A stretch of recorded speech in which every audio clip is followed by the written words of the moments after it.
এই মন্দিরের রহস্যটাই বা কি, আর আপনিই বা কে? এরকম টেলিপোর্ট হওয়ার শক্তি আপনার মধ্যে এলো কিভাবে? আমরা কি এখানে এসে ভুল করলাম? শুধুমাত্র আদির ওপরে ওই আত্মার এত রাগ কেন? তোর কৃতকর্মের ফলস্বরূপই তুই এই সকল ঘটনার সম্মুখীন হচ্ছিস। পূর্বজীবনে তোর কারণে নীলাম্বরীর মৃত্যু হয়েছিল।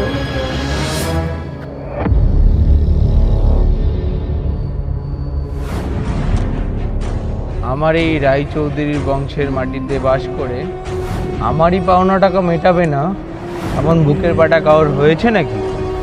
ক্ষমা করবেন, সবাই খাজনা মেটালেও গ্রামের ওই পূর্বপাড়ার মাধব এই মাসের খাজনা এক কানাকড়িও জমা দেয়নি। আমার জমিতেই চাষ করে আমারই অন্নে প্রাণ বাঁচিয়ে আবার আমারই সাথে বিয়াদবি করছে। আমাকে আর কয়েকদিন সময় দিন হুজুর, আমি আপনার সব খাজনা মিটিয়ে দেবো। বংশী, এই বেঈমানটার শরীর থেকে চামড়া গুটিয়ে নে।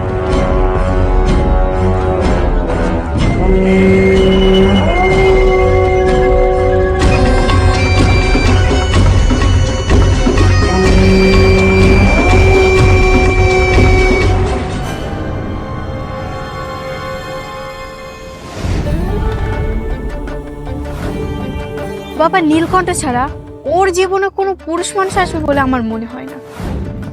সেটাই তো ভবিতব্য কুন্তলা। বড় কুমার, আপনি এ সময় এখানে কোনো বিশেষ প্রয়োজন ছিল কি? আমি তোমাকে ভালোবেসে ফেলেছি।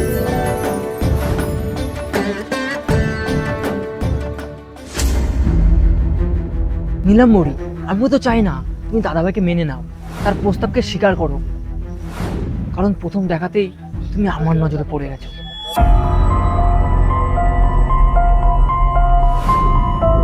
তোমার মতো এত অপরূপা সুন্দরী এর আগে কেন আমার চোখে পড়েনি সেটা আমি ভাবছি।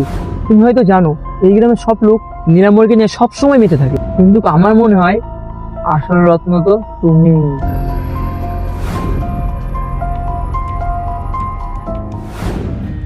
নীলাম্বরী, তোকে কিছু কথা বলার আছে, কিভাবে বলবো সেটা আমি ঠিক বুঝতে পারছি না।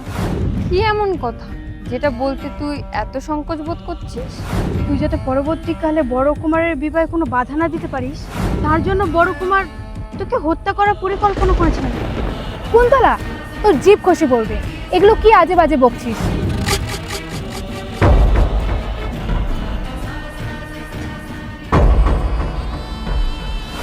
এ কি আপনি আপনি এখানে কেন এসেছেন? পথ ছাড়ুন, আমার অন্য অনেক কাজ আছে। নীলাম্বরী, আমি কি এমন অপরাধ করেছি? তোমাকে কেন এইভাবে শাস্তি দিচ্ছ? আমাকে আমার মতন থাকতে দিন বড় কুমার। আমাদের মধ্যে যা ছিল দয়া করে ভুলে যান।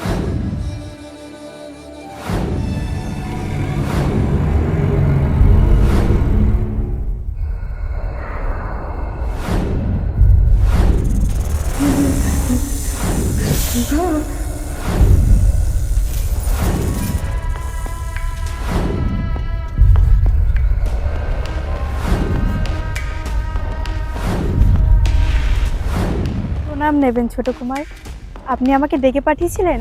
তোমার জন্য আমার কাছে একটা উপহার আছে। তোমাকে যে আমার আরো একটা গুরুত্বপূর্ণ কাজ করে দিতে হবে। আপনি শুধু আদেশ দিন, আপনি যা বলবেন আমি তাই করব।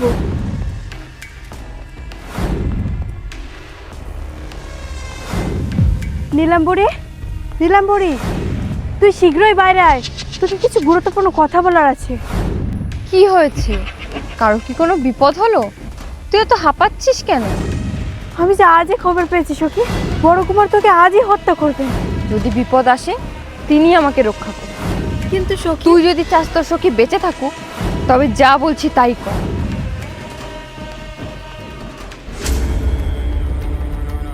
আমি তোমাকে ছাড়া বাঁচতে পারবো না।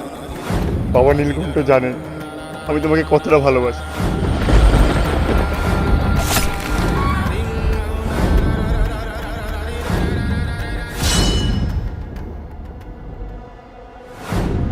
আমার অপবিত্র শরীর এভাবে শেষ হয়ে যাচ্ছে ঠিকই, কিন্তু আমার অতৃপ্ত আত্মা এই মন্দিরেই থাকবে।